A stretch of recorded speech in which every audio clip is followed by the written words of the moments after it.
خطبہ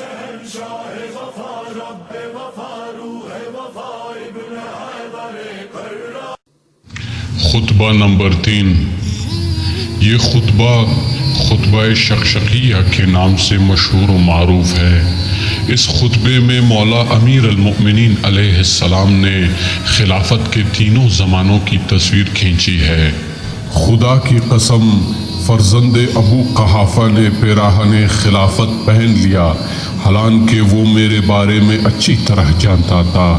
کہ میرا خلافت میں وہی مقام ہے جو چکی کے اندر اس کیل کا ہوتا ہے۔ میں وہ کوہ بلند ہوں جس پر سے سیلاب کا پانی گزر کر نیچے جاتا ہے اور مجھ تک پرندہ پر نہیں مار سکتا۔ اس کے باوجود میں نے خلافت کے آگے پردہ لٹکا دیا اور اس سے پہلو تہی کر لی اور سوچنا شروع کیا کہ اپنے کٹے ہوئے ہاتھوں سے حملہ کروں یا اس بھیانک تیرگی پر صبر کر لوں جس میں سن رسیدہ بالکل ضعیف اور بچہ بوڑھا ہو جاتا ہے اور مومن اس میں جد و جہد کرتا ہوا اپنے پروردگار کے پاس پہنچ جاتا ہے۔ مجھے اس اندھیر پر صبر ہی قرین عقل نظر آیا، لہٰذا میں نے صبر کیا، حالانکہ آنکھوں میں غبار اندوہ کی خلش تھی اور حلق میں غم و رنج کے پھندے لگے ہوئے تھے۔ میں اپنی میراث کو لٹتے دیکھ رہا تھا، یہاں تک کہ پہلے نے اپنی راہ لی اور اپنے بعد خلافت ابن خطاب کو دے دیا گیا۔ تعجب ہے کہ وہ زندگی میں تو خلافت سے سبکدوش ہونا چاہتا تھا، لیکن اپنے مرنے کے بعد اس کی بنیاد دوسرے کے لیے استوار کرتا گیا۔ بے شک ان دونوں نے سختی کے ساتھ خلافت کے تھنوں کو آپس میں بانٹ لیا۔ اس نے خلافت کو ایک سختی و درشت محل میں رکھ دیا جس کے چرکے کاری تھے، جس کو چھو کر بھی درشتی محسوس ہوتی تھی، جہاں بات بات میں ٹھوکر کھانا اور پھر عذر کرنا تھا۔ جس کا اس سے سابقہ پڑے وہ ایسا ہے جیسے سرکش اونٹنی کا سوار کہ اگر مہار کھینچتا ہے تو اس کی منہ زوری سے اس کی ناک کا درمیان حصہ ہی شگافتہ ہو جاتا ہے، جس کے بعد مہار دینا ہی ناممکن ہو جائے گا، اور اگر باغ کو ڈھیلا چھوڑ دیتا ہے تو وہ اس کے ساتھ محلقوں میں پڑ جائے گا۔ اس کی وجہ سے بقائے عزت کی قسم لوگ کجروی، سرکشی، مطلون مزاجی اور بہرا روی میں مبتلا ہو گئے۔ میں نے اس طویل مدت اور شدید مصیبت پر صبر کیا، یہاں تک کہ دوسرا بھی اپنی راہ لگا اور خلافت کو ایک جماعت میں محدود کر گیا، اور مجھے بھی اس جماعت کا ایک فرد خیال کیا۔ اے اللہ، مجھے اس شورا سے کیا لگاؤ؟ ان میں سے سب سے پہلے کے مقابلے ہی میں میرے استحقاق و فضیلت میں کب شک تھا، جو اب ان لوگوں میں بھی شامل کر لیا گیا ہوں۔ مگر میں نے یہ طریقہ اختیار کیا تھا کہ جب وہ زمین کے نزدیک ہو کر پرواز کرنے لگیں تو میں بھی ایسا ہی کرنے لگوں، اور جب وہ اونچے ہو کر اڑنے لگے تو میں بھی اسی طرح پرواز کروں، یعنی حد الامکان کسی نہ کسی صورت سے نباہ کرتا رہوں۔ ان میں سے ایک شخص تو کینہ و عناد کی وجہ سے مجھ سے منحرف ہو گیا، اور دوسرا دامادی اور بعض ناگفتہ باتوں کی وجہ سے ادھر جھک گیا، یہاں تک کہ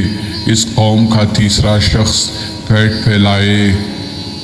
سرگیں اور چارے کے درمیان کھڑا ہوا، اور اس کے ساتھ اس کے بھائی بند اٹھ کھڑے ہوئے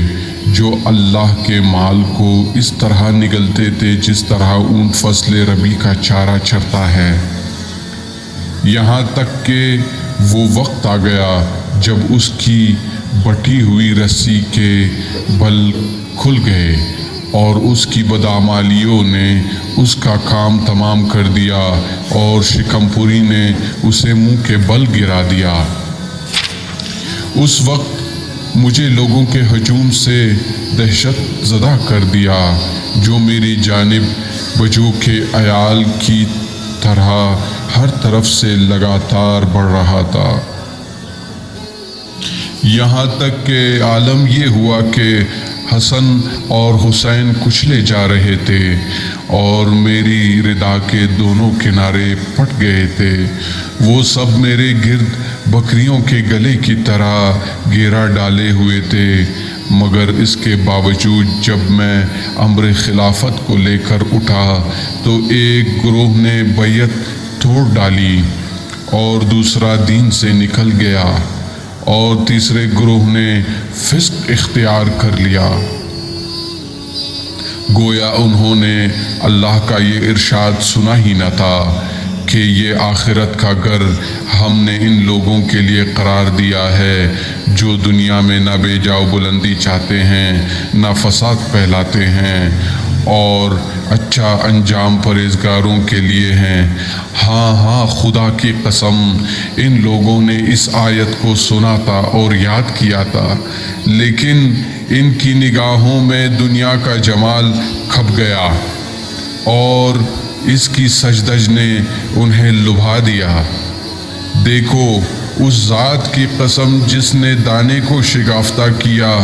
اور زیرو چیزیں پیدا کی، اگر بیعت کرنے والوں کی موجودگی اور مدد کرنے والوں کے وجود سے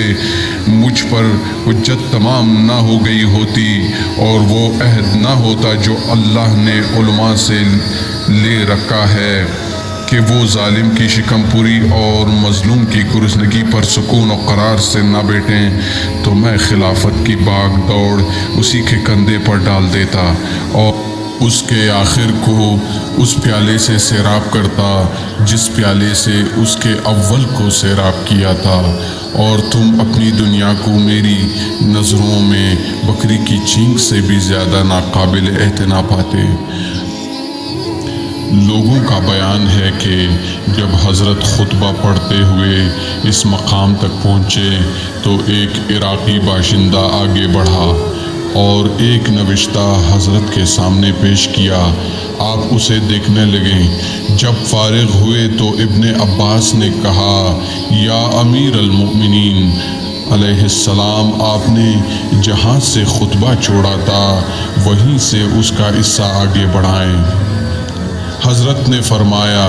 کہ اے ابن عباس، یہ خطبہ شقشقیہ ہے۔